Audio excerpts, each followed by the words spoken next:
آج کے کھیل میں ناکام ہو، لیکن زندگی بھر کے کھیل میں ناکام نہیں ہوا۔ لیکن ہم اگر اللہ تعالیٰ کی مغفرت کے پانے کی جو دوڑ ہے اس میں ناکام ہو گئے، جنت حاصل کرنے کے لیے جس دوڑ کی ضرورت ہے اس دوڑ میں ہم نشانے تک نہیں پہنچ سکے تو پھر یہ زندگی بھر کی ناکامی۔ اس لیے اللہ تعالیٰ فرما رہے ہیں کہ اس دوڑ میں ناکام مت بنو، اس لیے سارعوا، بندوں کو یہ بھی کہہ سکتے تھے اللہ تعالیٰ کہ بھی جنت کی طرف چلو، جنت کی طرف چلو کہتے تو رفتار دھیمی ہوتی۔ اللہ تعالیٰ فرما رہے ہیں کہ جنت حاصل کرنے کے لیے چلنے سے کام نہیں چلتا، جنت حاصل کرنے کے لیے آدمی کو دوڑنا پڑتا ہے، پانے کے لیے چلنا کافی نہیں ہے، دوڑنے کی ضرورت ہے۔ صحابہ کرام کیسے جنت کے پانے کے لیے اور مغفرت کے حاصل کرنے کے لیے دوڑتے کیسے تھے، اس کی دو چار مثالیں سن کے انشاءاللہ ہم خود بھی یہ نیت کریں گے کہ زندگی کی اس دوڑ میں ہم بھی انشاءاللہ اسی طرف دوڑنے کی کوشش کریں گے۔ اللہ تعالی ہم سب کو توفیق نصیب فرمائے۔ ابھی الیکشن گزرا، گلی گلی پھر رہا تھا آدمی، نہ کھانے کا ہوش تھا نہ پانی کا ہوش تھا، بس ایک ہی فکر تھی کہ کس سے ملے تو کون ووٹ ڈالتا ہے۔ اگر اتنی فکر آدمی جنت کی کر لے تو اسی دن ولی بن جاتا ہے۔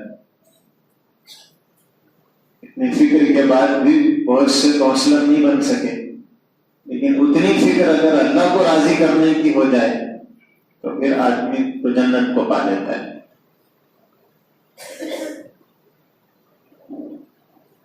شیطان ہمیں یہ کہتا ہے کہ بھی کل کریں گے، نیکی کا ارادہ آتا ہے تو فوراً انسان کے دل میں ڈالتا ہے کریں گے، اس میں کیا ہے، جلدی کیا ہے۔ لیکن حقیقت یہی ہے کہ کل نہ آئی کبھی اور نہ آئے گی کل، کل تو کیا بس ایک پل کا بھروسہ نہیں، انسان کی ایک پل کا بھی بھروسہ نہیں ہے کہ کس وقت آدمی چلا جائے۔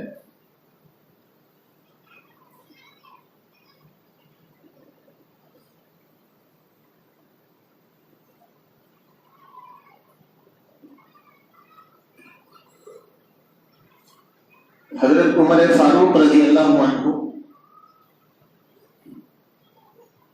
حضور یہ کہہ رہے ہیں کہ عمر جس راستے سے گزرتے ہیں اس راستے سے شیطان نہیں گزرتا ہے، اور حضور نے فرمایا ہے کہ میرے بعد اگر کوئی نبی ہوتے تو عمر ہوتے۔ ایک مرتبہ اللہ کے رسول صلی اللہ علیہ وسلم بیٹھے ہوئے تھے مسجد نبوی میں، ایک بانڈی وہ حضور کے پاس آئی اور آ کر اس نے کہا کہ اللہ کے رسول صلی اللہ علیہ وسلم میں نے ایک منت مانی۔ حضور نے پوچھا کہ کیا منت مانی؟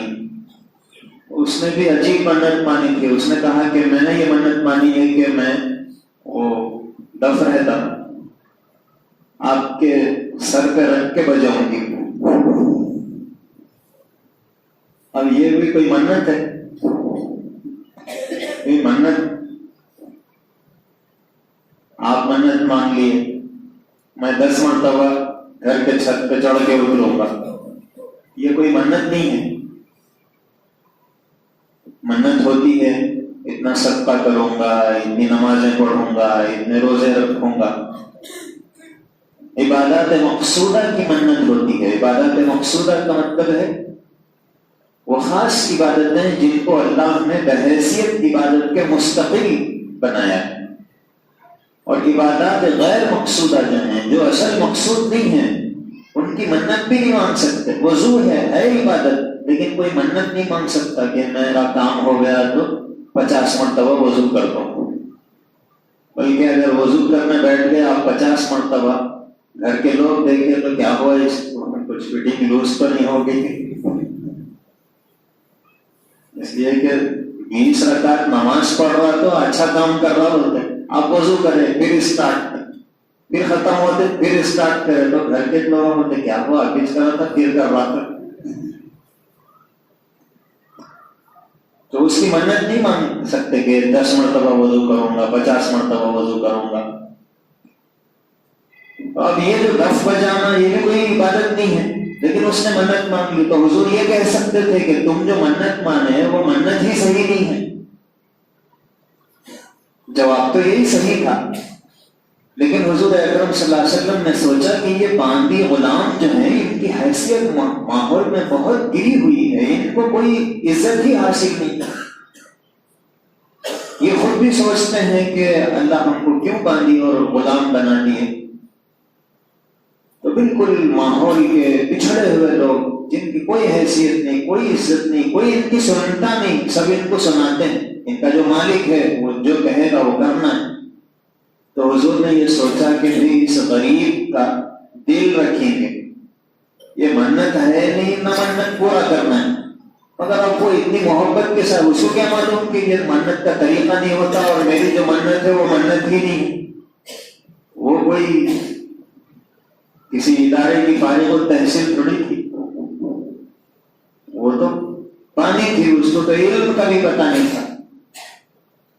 تو حضور کے ذہن میں بس یہ تھا کہ اس غریب کا دل رکھنا ہے. تو اس لیے حضور اس کو کچھ زیادہ تفصیل نہیں بتایا. حضور یہ بتاتے ہیں کئی کی منت مانگے تم، یہ منت ہٹا ایسے بولا تو اس کا دل چھوٹا ہو جاتا. تو حضور نے یہ کہا کہ چلو ٹھیک ہے، انہیں اپنے ذہن کے حساب سے ایک منت مانگی. حضور نے کہا ٹھیک ہے پورا کر لو، اور انہیں دف نکالی، بجانا شروع. تھوڑی دیر کے بعد حضرت ابوبکر آئے، بجاتے رہی وہ، اس لیے کہ حضرت ابوبکر بہت نرم دل تھے، رحم دل تھے. کچھ دیر کے بعد حضرت عمر آتے ہوئے نظر آئے، وہ دف نکالی ہے، نیچے رکھی اس کے اوپر بیٹھ گئے. وہ نظر بھی کیا.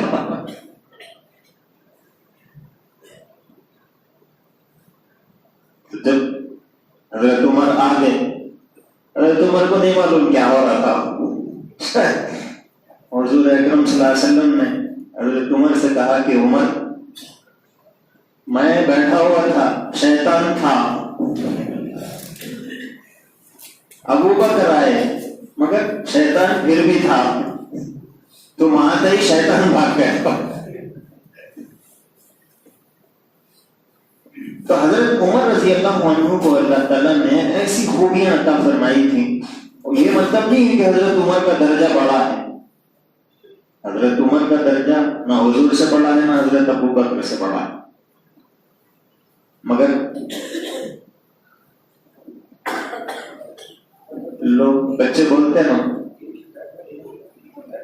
بلی کمرے میں ہے تو اندر نہیں جاتا ہوں میں، مگر اس سے پوچھو شیر سے ڈرتا کیا؟ میں ڈر تو مت، بلی ہے اندر جاؤ تو نہیں جاتا. کیوں؟ شیر کو دیکھا نہیں نا، بلی کو دیکھا تو اس واسطے اس سے ڈر رہا، اور شیر کو میں ڈر تو مت. تو ایسے ہی حضرت شیطان جو ہے حضرت عمر کو دیکھا تھا. حضرت عمر کے ساتھ شیطان کی 3 مرتبہ کشتی ہوئی، اور تینوں مرتبہ حضرت عمر نے شیطان کو شکست دی. اب آپ بولیں گے اپنے کو تو نظر ہی نہیں آتا ان کے ساتھ کشتی کیسا ہوئی.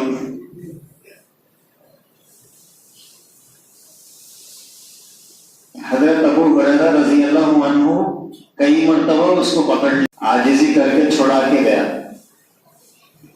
تو حضرت عمر نے ہوتا کئی صحابہ شیطان سے ملے ہیں اور صحیح احادیث میں موجود ہیں.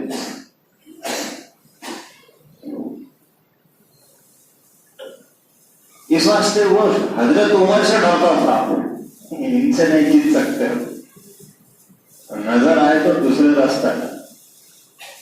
تو حضرت عمر رضی اللہ عنہ اللہ نے کتنی ہی آیتیں یہ جو چاہتے تھے اس کے مطابق نازل کی.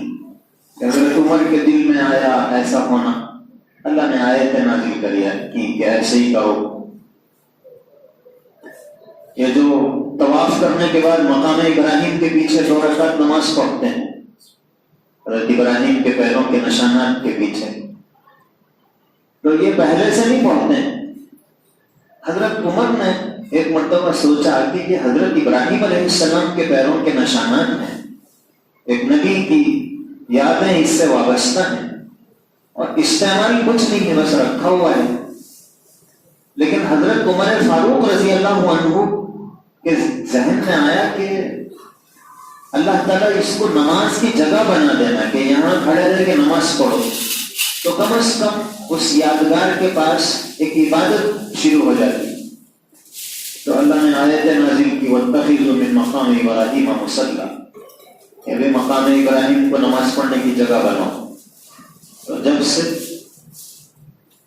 2 رکعت واجب الطواف وہاں پڑھنا شروع کیا گیا. تو حضرت عمر نیکیوں کے پہاڑ تھے ان کے پاس، لیکن ایک مرتبہ حضرت ابوبکر سے کہنے لگے کہ ابوبکر آپ میری زندگی بھر کی نیکیاں لے لیجیے، زندگی بھر کی نیکیاں آپ لے لیجیے میری، بس غار ثور میں جو حضور کے ساتھ آپ 3 دن تھے نا، وہ 3 دن کا جو ثواب ہے وہ مجھے دے دیجیے. یعنی حضرت عمر کی پوری زندگی کی نیکیاں بھی حضرت ابوبکر کے وہ 3 دن کے برابر نہیں ہیں. حضرت ابوبکر اتنے بڑے ہیں، لیکن حضرت عمر کی خواہش کیا ہے وہ دیکھیے کہ حضرت عمر حضرت عبد الرحمن بن عوف سے کبھی یہ نہیں بولے میری دکان لے کے تمہاری دکان دے دو. وہ تو مالدار تھے عبد الرحمن بن عوف. اور عثمان غنی سے کبھی یہ نہیں بولے کہ میرا بھی کاروبار ہے آپ کا بھی ہے مگر تھوڑا چینج کر لیں گے، اب تم ہی بڑا کاروبار کب تک کرتے رہتے. تو ریس کاروبار میں نہیں کیے، مال میں نہیں کیے. اب ان کے دل میں جو خیال آ رہا ہے وہ یہ ہے کہ میرے پاس جو نیکیاں ہیں اس سے کئی گنا زیادہ نیکیاں حضرت ابوبکر کے پاس ہیں. ان کے 3 دن کی بھی نیکیاں اگر مجھے مل گئی تو میری زندگی بھر کی نیکیوں سے زیادہ ہوں گی.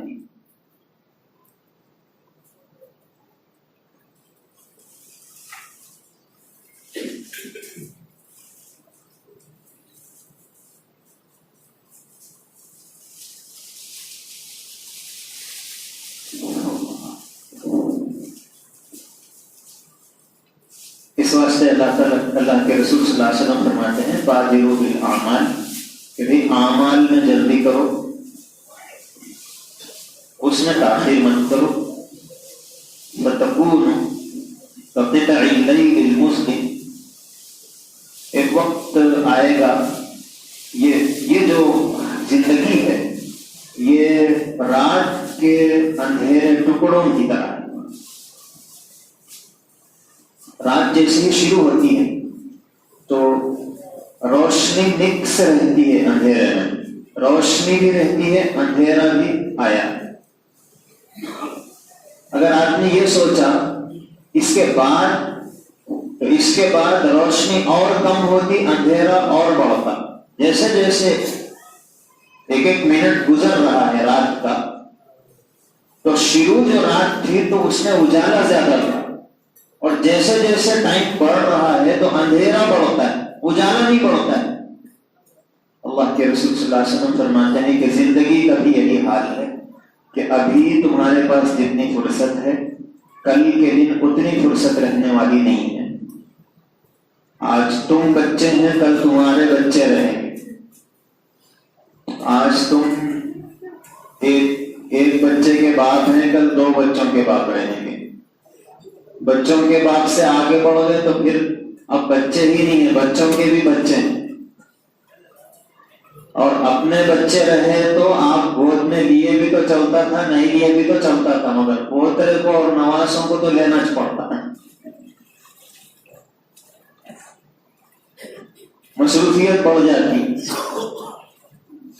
تو حضور فرما رہے ہیں کہ جیسے رات ہے نا, کہ شروع میں تو اندھیرا کم ہے, روشنی ہے, ابھی کچھ کرنا ہے تو کر لو.